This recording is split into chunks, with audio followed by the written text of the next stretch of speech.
Hi, I'm Victoria Flores, and today I'm doing my speech on body image just because I feel like in today's society we have a lot of what should be the norm, and it's just kind of difficult for girls to be confident in who they are and what they look like because they're seeing all these other types of girls and models and these social media influencers that have the body that we would all like to have. But I feel like we should all feel good in our own skin and we should all just love how we look. So, this is my speech. I went ahead and started off by saying, often these days there is that image in a girl's mind that we should look a certain way. All over social media, you see models or girls with these perfect bodies. The hourglass figure we all want to try to achieve. Body image is known as the perception that a person has of their physical self and the thoughts and feelings that result from that perception. Some of these thoughts can be positive, but a majority of them are negative, or it can be both, which are influenced by individual and environmental factors. I think everybody is perfect and beautiful. Women should be proud of their bodies and work with what they have. It's okay if you want to change your body for you and you want to become healthier for yourself, but you shouldn't change because society or someone else's standards of beauty told you to. So I'm just going to speak from a personal experience of mine. I don't have that perfect body that everyone is trying to achieve. But I also don't see myself as that I need to lose weight. So the thing is in middle school and high school, I used to get asked a lot if I was anorexic, just because I had a really high metabolism at the time, and I've always been super athletic. So I could eat and eat and eat, and I just wouldn't gain weight. I even had doctors telling me that I needed to gain weight because I'm so tall that my body mass index was just not with my height. And so then it started becoming oh, Victoria's anorexic, or oh, Victoria just doesn't eat. And I was like, no, I eat all the time. And so as I started to just eat, and I kind of cut back on working out all the time, just so it kind of affected me in a way, being so young and always being told you're too skinny. I was okay, so I started eating more. And that's also a thing with society today is you're too skinny or you're too fat, or you're just, there's that middle, and you have to be perfect, and you have to have that hourglass figure. And it's no, it's okay if you're super skinny, or I don't want to say you're fat, but you have some meat on your bones. It's one thing if you're being super unhealthy and people are concerned for you, but we shouldn't be putting people down. So I went ahead and I started eating, I started gaining weight, and now me being in college, my third year in college, I'm kind of just I'm not happy with my body. I started getting happy with how I was looking, and then I just kind of stopped caring. And now I'm oh, I'm not as skinny as I used to be, or I don't have that hourglass figure anymore. I used to have abs and now I don't have abs. And it's also part of growing up. As you get older, your metabolism slows down and you're not necessarily going to be the size you were when you were in middle school or high school. I used to be a size 00. Now I wear 1. I'm only 2 sizes up. And it shouldn't affect me, but I see these people on social media and it's kind of I want to look like that. And we shouldn't think like that. So positive body image is a clear and true perception of your shape. You feel comfortable and confident in your body, but when you have a negative body image, you have a distorted perception of yourself. You often feel shameful, self-conscious, and it can lead to having anxiety. People who have high levels of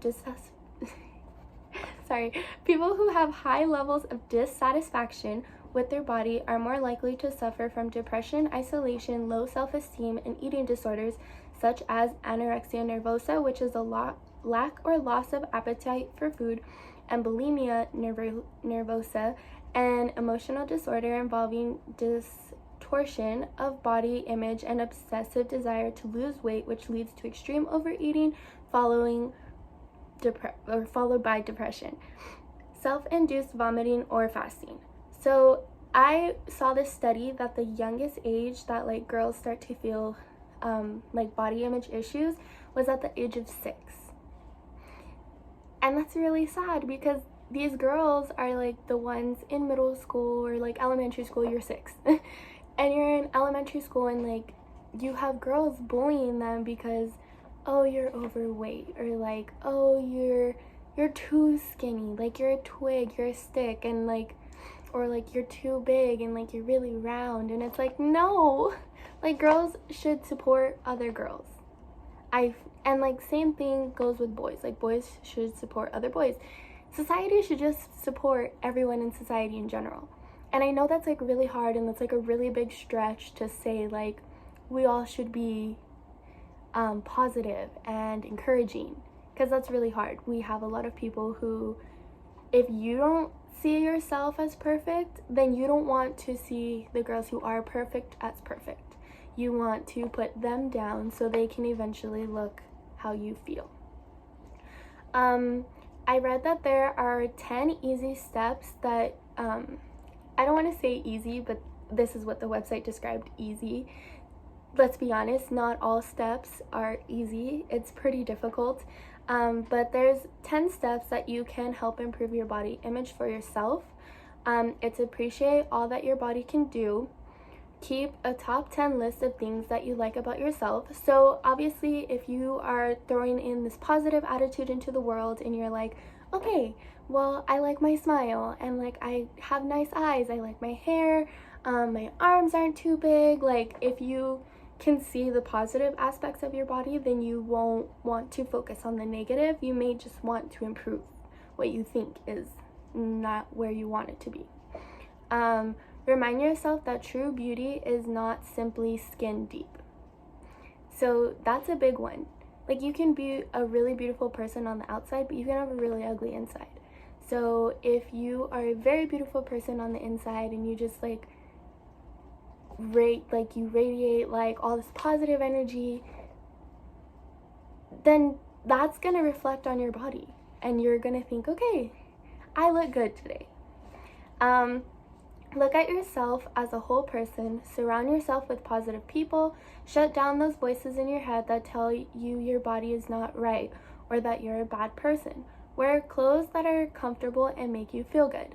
So I often wear like baggy t-shirts if I feel kind of like insecure about my stomach that day, or like, you know, like sometimes you just bloat and sometimes you don't want your stomach showing.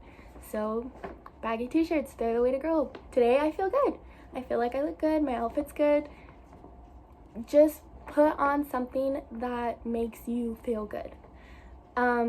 Become a critical viewer of social media and media messages.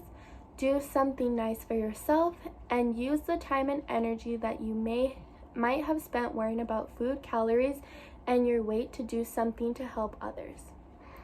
Also, changing your body for you and only you can help improve your body image. So by starting off with slow exercises can not only make you feel more productive, but it can help you feel thinner, stronger, and overall happy. I know it's really hard to like get out of bed and like, I have to go for a run. Like, don't do it if you don't want to. Like, no one's telling you get up and go for a run. But if you truly want to, because you want to feel better and you want to see a change for you, go and do it. Like, simple as that. Like, just get up and go do it. I'm not saying you need to go run like 4 miles your first day. Like, you can run half a mile and then walk the other half. Like, just do something that is going to make you feel good about you. You should try to get in at least 30 minutes of exercise daily, whether it be 15 minutes of running and then the other 15 spent walking, or try to go to the gym and do some weights, or you can just go to the gym. When I first started going to the gym, I would start on the treadmill and then I would do light weights. So trust me, light weights and high reps is what is going to help you. Don't think, I need to lift 150 pounds so I can get skinny. Please do not hurt yourself. Professor Kathleen Martin says, we think that I can't talk today, I'm so sorry. We think that the feelings of strength and empowerment women achieve post-exercise stimulate an improved internal dialogue. This in turn should generate positive thoughts and feelings about their bodies, which replace the all too common negative ones. Even though we won't see immediate progress after you finish a workout or the next day, you should continue the workouts and not get discouraged, because in a few weeks you'll be extremely happy with how you are starting to look. Just do what makes you feel happy. I think that everyone is beautiful in their own skin, and no matter how you look at yourself, just remember someone else sees you differently. There's always going to be somebody that has something negative to say, but there's a million other people that have something positive to say about you. You can think like, oh, I look horrible today, or like, I don't like my body. There's another girl looking at you being like, I wish I looked like her, or I think she has an amazing body. So don't change yourself for others, change yourself for you. Don't have a negative body image, you want to have a positive one. And I know that's easier said than done, but we can all do it, I promise. So don't let society decide how you should feel or look. If you are comfortable with who you are, then continue to be true to yourself. I think that the only time you should change is if you're doing it to improve yourself truly for you and you only. Thank you.